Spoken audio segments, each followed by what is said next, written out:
Welcome to the Pre-Zero Sports Talk. Today we're talking about the future of conservation with Jason Crighton, conservationist, educator and outdoorsman who has been in the trenches protecting our wild spaces.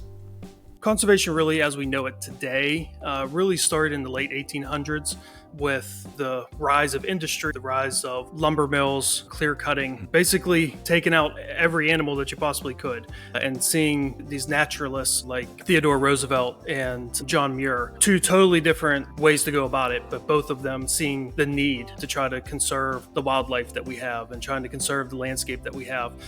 Hunting and fishing are often misunderstood. Jason, why are hunting, trapping and fishing vital tools for conservation? It keeps the wildlife in check, right? It helps to manage the populations.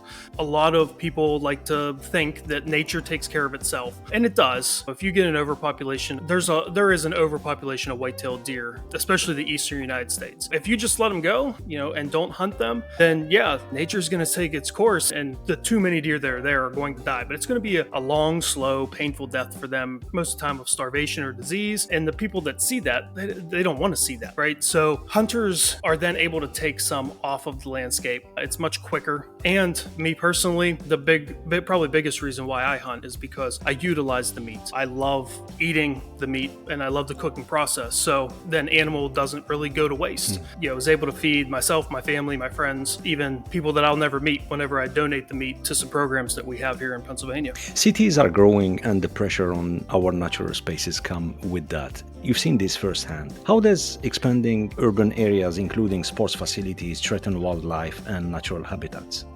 I have seen it firsthand just by loss of area, right? If you expand a city or housing around the city and take out 100 acres, 200 acres, that is going to have an impact because that's less food, that's less space for the animal, that's less water, that's less shelter for them in bad weather. If I've learned anything in my 38 years in life when it comes to conservation, it's that once it's gone, it's gone. There's no getting it back. It's very hard to rewild an area. And not only is it hard, but it takes a very long time to bring that back.